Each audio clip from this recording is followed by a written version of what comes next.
President Bola Tinubu is planning to spend 8.97 trillion naira of the projected 49.70 trillion budget on defense and security.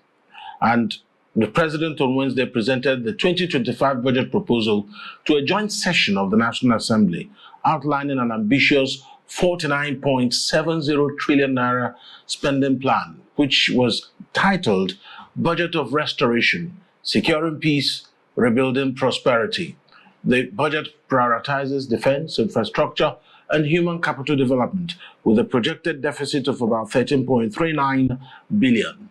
But where will the money come from to finance everything the president has proposed to accomplish within the budget? This is the Eastern Eye. I am Alex Obodo. Tonight I'm joined by Dr. Stan Ukeje. He is an economist and public policy analyst. Thank you so much, Dr. Ukeje, for joining me Alex. Tonight on the Eastern Eye.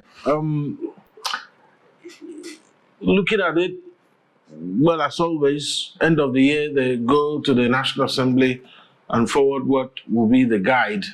And then at the end of the day, let me get your first impression of what was presented to the National Assembly, because we certainly know that that's not the exact figure they will churn out when they are done. I understand it has gone through second reading already. Well, I think doing things the wrong way has become normal in Nigeria. So people who understand economics and macroeconomics or fiscal policy tend not to pay attention to what government says, because they say one thing and do something else. Yeah. So when they say, but when you say they say one thing and do something else, what exactly are you referring to? The reports say that the president of the Senate, while the president was there, announced that the budget for 2024, its implementation will be extended to June next year. So, but the law says the financial year is from January 1 to December. So where are they amending the Constitution? And this is not the first time they're doing it. The 2022 or 2023 election may not have been fully implemented. So it's just to fulfill all righteousness. In fact, there is a saying that the policymaker makes policy in his interest, that if it benefits other people, it's not his intention. I mean, this is quite interesting, but it looks like the president is focusing, as you can see from this proposal, he's interested in defense. And other presidents before him have been interested in defense. For instance, President Buhari was interested in defense. They, devoted a chunk of Nigeria's budget for defense. And how are you looking at in terms of the reward for giving such an amount or such amount of money or such chunk of the country's resources to a particular sector? And then are we seeing the rewards for that? What is interesting to me is the word defense. We are not at war with any other country. So why are we spending so much money on defense?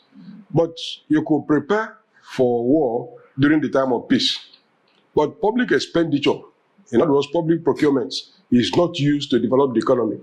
If the defense expenditure went into research to develop security tools, it will help the economy. You may not know it, but it is true that some of the things we use commonly these days, like the cell phone, they were developed by the American military, for theater communication. It was only when other people learned about it, they improved in it, and then passed this to the private sector, and it became a public product. Some of the shoes we wear are developed by the army, the US Army. When you run, they know the one that can fix. After some time, they drop it. So it's even the satellites that you use for broadcasting it was originally developed for defense. So, but what we have here is that people travel, maybe go to Libya and buy, vandalize their weapons, come here, box it, and say the soldiers have been supplied. No evidence of defense. But defense means defending the country. Internal security is the duty of the police. But if you watch the recent protests and how the police appear on the scene, you see that the police are ill-equipped. Watch European protests. You see their police coming with gear to protect themselves against stone or missiles.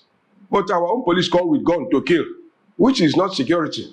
Because if you are guarding people who are protesting, or you are now, even our own law says that when people gather, either lawfully or unlawfully, a senior police officer, that is an assistant superintendent or above, will address them.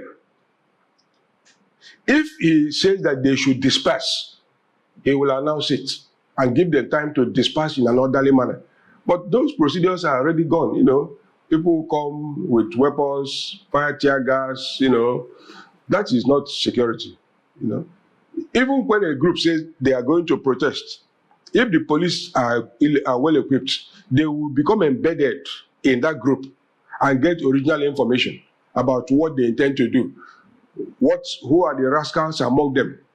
But these things have not done. So the amount spent on defense does not, if the country is not defended, you can see it's very porous. If the country was being defended internally, I don't think that Leah Sharibu will still be held captive after how many years now? Because it undermines, that is a very unsecure behavior. It's something that the police, the army should ensure that it does not last more than a day. A girl says, I will not become a Muslim, and you kidnap her, say you are marrying her. I mean, so what are you defending? Mm. All right, so let's dig right back into the budget proposal of President Tinubu. Of course, with the budget, you know, people have different tags for what they call budgets. Last year it was budget of renewed hope when it came on board, and this time is a budget of restoration, securing peace, rebuilding prosperity. Let's talk about the theme before we dig right into some of the other proposed areas of expenditure. What do you think about the theme of the budget? That's why I'm telling you that these things are just stylistics. Because if you are going to talk about prosperity and the economy is in decline, it has to stop. The decline has to stop before you talk about return. You can't be prospering when you are deep. I mean, it's just like somebody who took the West African certificate examination and failed all the courses. You cannot say that your next this thing is to score straight A's. Where is the basis? You can say that I will not fail any course in the next trial, or I will not fail more than 2 courses. Not that you will make straight A's. It doesn't make sense. So where is the prosperity? Poverty is growing, unemployment is growing. There are things that the public sector should do which are not being done.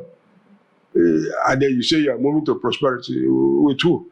So it is maybe the prosperity of those who organize the budget, you know, they write something.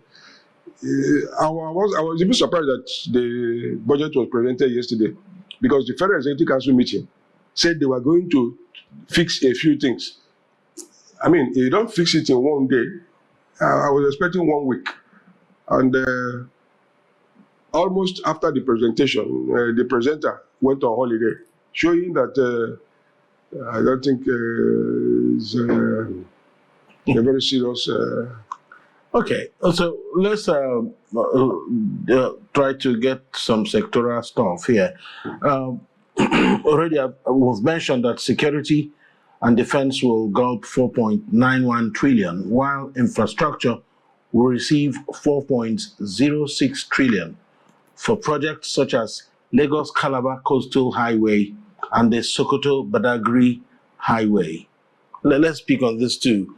It looks like these two projects seem to be giving the president sleepless nights. So because the very first set of two projects he mentioned in the 2025 budget were these two projects, the Lagos-Calabar and the Sokoto-Badagry Highway.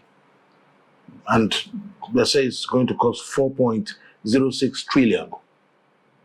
That is why I'm telling you that the policy maker makes policy in his interest. If it benefits other people, it's not intended. To construct that Lagos to Calabar coastal highway, you need to move from point A to point B. Assuming that you want to move from Ebonyi to Lagos to join the crew, travel from Ebonyi to Onitsha. Part of the road is dilapidated, not small parts, big parts. All the way to Lagos. To do the Sokoto to Badagry, many roads in that axis are not motorable. So how are you going to get to the road you want to construct? You see, there are ways, according to the scripture, that seem right in the eyes of man, but truly they are not right. In a country where you have so many people with low skill, but willing to work, if that road was being surveyed by young people over the next 2 years, they are going to be engaged and valuable information will be collected. How many towns, settlements are on the road? What are the kind of economic crops that are there? What is the vegetation? What is the fauna, animals? You know, a lot of data will be collected. And these young people who will be patrolling will get knowledge about their own country. The government will benefit. People, you know, everybody is benefiting. But without warning, you award the contract. To move equipment from anywhere to those places is a hell of a problem. Some bridges within the country cannot carry the equipment that will go there. So how are you going to get earth movers to get to that place? Abuja-Lokoja Highway was awarded, I think, during Obasanjo's period. Up to today, it has not been completed. You know, it doesn't show proper understanding. But I think some people talk about legacy, that I was the person that awarded this road. Whether it is completed or not, it doesn't matter. So I don't see what, because if you talk about prosperity, the budget itself proclaims that inflation will come down from 34 to 15%. Most growing economies have their inflation at low and stable rates, 2-3%. How can you grow at 15%? And what's the magic? Is it food? Is it fuel? Is it what? That will make inflation to come down. And worst of all, the major spot to inflation is in that budget. 30% of the funding is going to be borrowed. And it's going to be borrowed. Not that it has been borrowed, because if you are going to get financing for doing something, it should be down. Commitment, things like that would have been down. This is why you find that the central bank is victimized. Governments go there to collect, to print money. And when you print money, you are inducing inflation. Interest rates will be up for businesses, but the people who borrow on behalf of the public sector don't care, because they are not the people to pay. But they're inflicting what is called the inflationary tax on the public. All right, so the president also announced significant allocations for education and health. Education will receive 3.52 trillion, which includes funding for universal basic education and 9 new higher institutions, while the health sector will get 2.48 trillion naira to improve healthcare systems and provide essential drugs for public hospitals. So let's go to education. 3.52 trillion, which is for basic education, universal basic education, and 9 new higher institutions. So in your own assessment, we need more tertiary institutions, or do we have enough? Alex, there is something that is called cautionary tale in English. When something happens that tells you about their story. The University of Nigeria, Nsukka, one of the best, in fact, the first university that was established by law in Nigeria. I think last week or so, they advertised what they call shopping. One of the most critical areas of study Nigeria requires is soil science. In that advertisement, I think they needed about 177 students to apply. And they're asking people who scored 160 out of 400, which is 40%. In Imo State, people will say that if you take those who score 40%, who didn't apply for soil science, and you ask them to come, what do you expect? You can't do proper crop agriculture without the knowledge of the different soils. That's right. Even in the medical area, they were still shopping, asking people to come. But university education is not for followers, it's for leaders. If there are 2 people who want to study mathematics, teach them. When they come out, they will be stars. Don't overload the class. But you see, those who run the universities themselves, they want people to be milling around them, and because maybe they want to be milking them. The same thing with medicine. Most people who work in public sector hospitals don't like to be quiet. They like people to be hovering around them. You see 2 people and you leave. But elsewhere, abroad, you will see a medical doctor who is waiting in his clinic, reading journals. Eventually you see 3 or 4 people, and he's happy.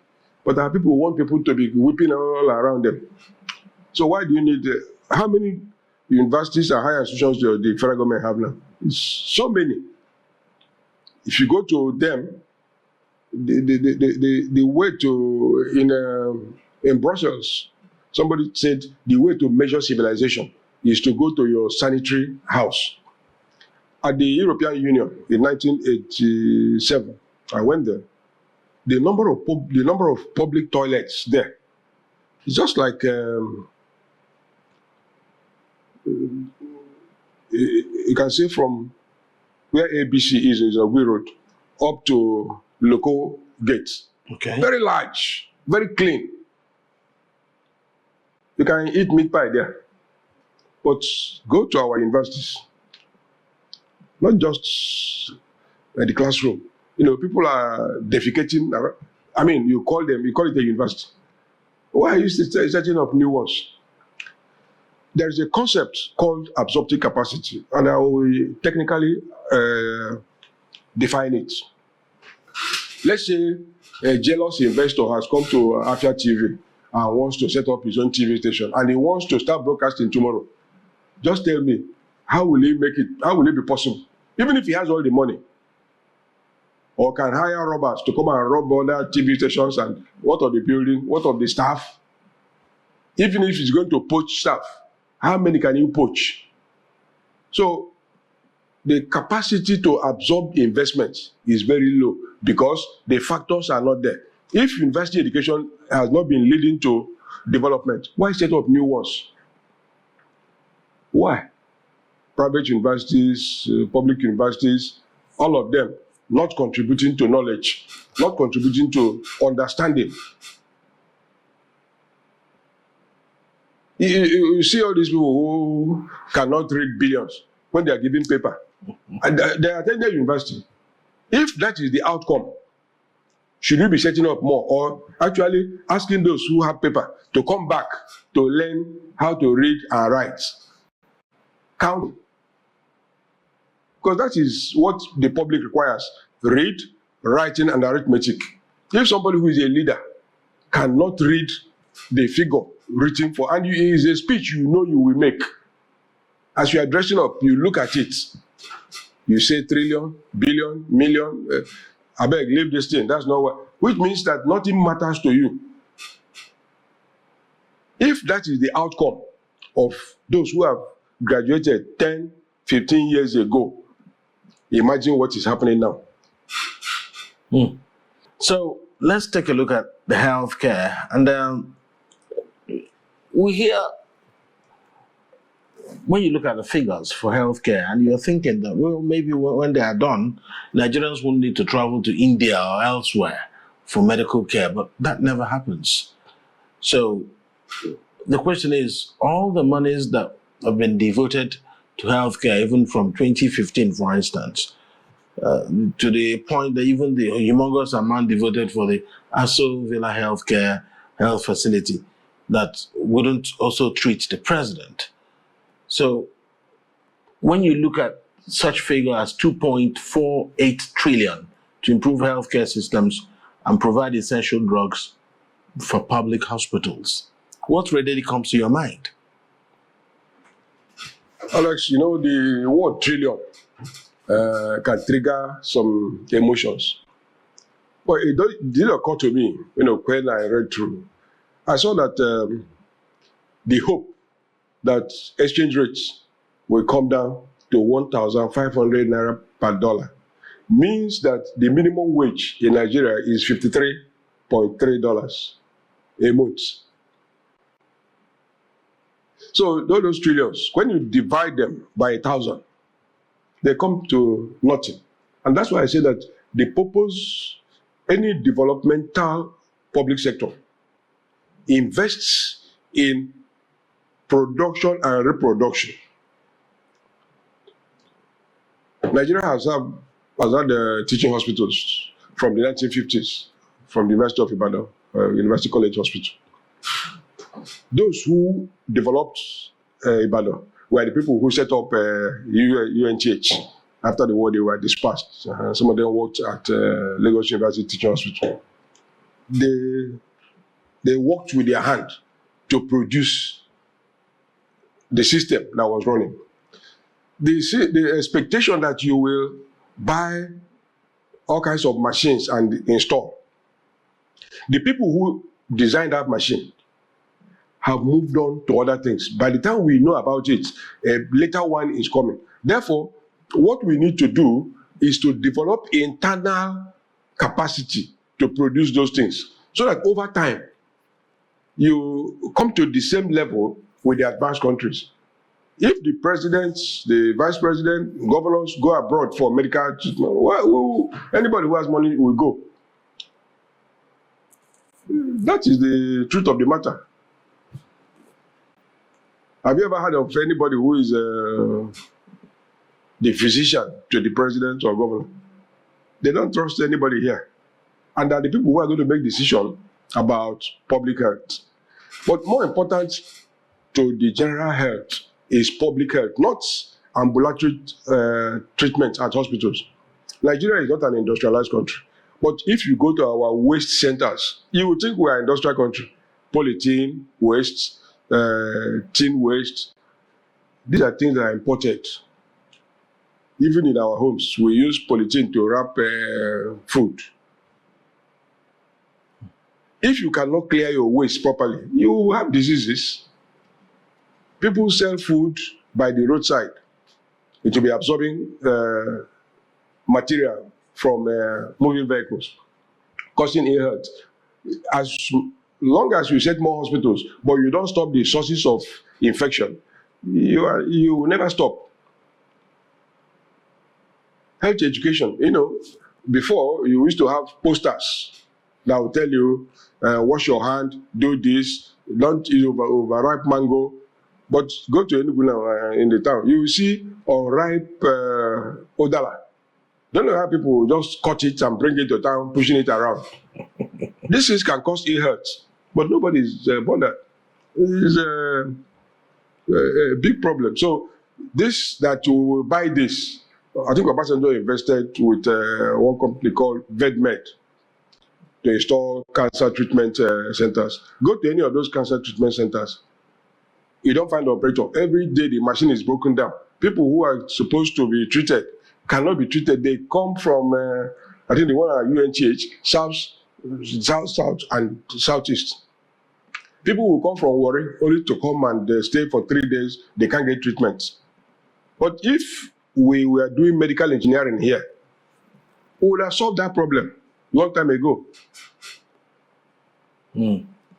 So typically, you're saying that Nigeria cannot solve these problems by throwing money at them, by mentioning high figures, because it doesn't look like it has solved the problem. We are not on the path to development, because this minimum wage analysis I gave you, anytime we trade with foreign countries, we are importing inflation, because a 1 hour job in the US, the wage for 1 hour is more than the minimum wage for a month. So when you buy products from the US and bring it to Nigeria, you are importing inflation, because this man who earns $53 cannot pay, his monthly salary is less than an hourly wage at GM Motors. So when he enters public transport made from vehicle made by GM, he is consuming an inflated price relative to his own wage. You know, that's the problem, because some of the basis for what the government said it was going to do does not exist. He said he was aiming for macroeconomic stability. When you have inflation that is galloping, you cannot have macroeconomic stability. When you have power cuts, you go to a company, they are trying to issue receipts, there is power cut. They begin all over again. Before they sign signature, there is power cut. You go to a photographer, there is power cut. Everywhere there is power cut. That cannot make for macroeconomic stability. You have people, medical doctors, they have not been paid their wages. You are a trainee medical doctor, they are owing you allowances, you are exposed to infection, they don't buy equipment for you to protect yourself. Another was improved business environment. How can? If government is going to borrow 13 trillion, how much will private businesses borrow? Because it is safer to lend to government than to lend to individual. In economics, it's called crowding out effect. The government is crowding out the public sector and the private sector. Then it talks about poverty reduction. How can you reduce poverty where there is low output? Very, very low output in the country. And low productivity. In the 1960s, people, were used to hailing passengers by saying, Eko Brago, Eko Brago. Up to today, we are still there. It means we have not moved. Eke. Is that the best way to hail traffic? Something that was done in the 50s. This is 2024. People are still hailing Eke. That's okay. That is just an elementary. I totally understand where you're headed, and you are pointing at a very fundamental problem, and it's telling you that Nigeria hasn't moved with time. Well, I mean, you couldn't have traveled elsewhere, and you're still hearing people, hail where the bus is going. There has to be a way to know that the bus is heading there. Someone does not need to tell you where the bus is going. You should know by looking at the bus, isn't it? Of course. Where the bus is going. So what is stopping us from getting there?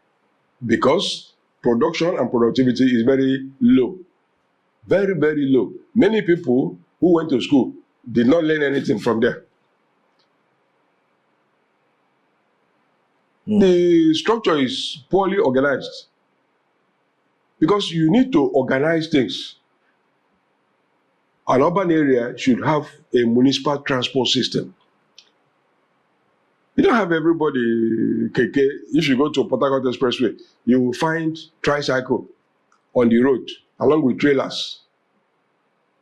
You are setting up an accident scene.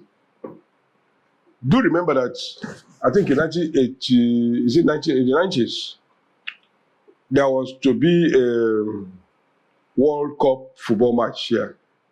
One of the vice presidents of FIFA, I think Ada Jack one or so, he came to Enugu, inspected the Nnamdi Azikiwe airport, stadium. I said, where is the best hospital? They took him to the old UHH. He checked the accident and the emergency and shook his head. Said, these people you are bringing from all over the world to come and play here, is this how, if they have an injury, is this where you will treat them?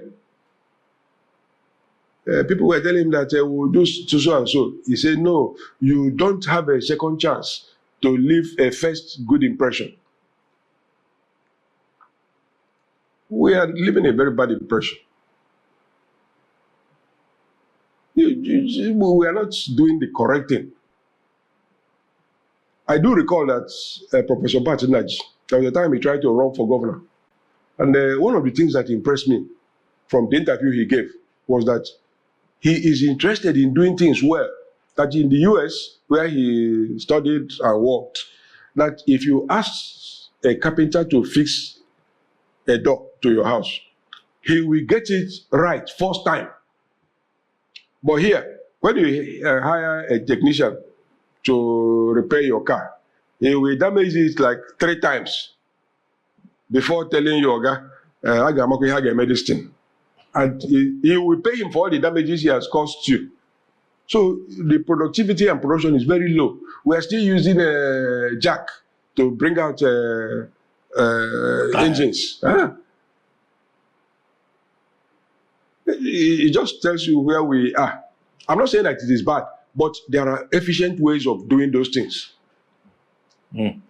All right, we are fast running out of time. Let us also look at other sectors. The president also said they're expecting 34.82 trillion naira in revenue for 2025, leaving a deficit of 13.39 trillion, representing 3.89% of Nigeria's gross domestic product. He explained that the deficit will be financed through borrowing, stressing that this approach is necessary to achieve the government's developmental goals. You've touched on this before, how they will intend, and I asked that question in the beginning, where will the money come from?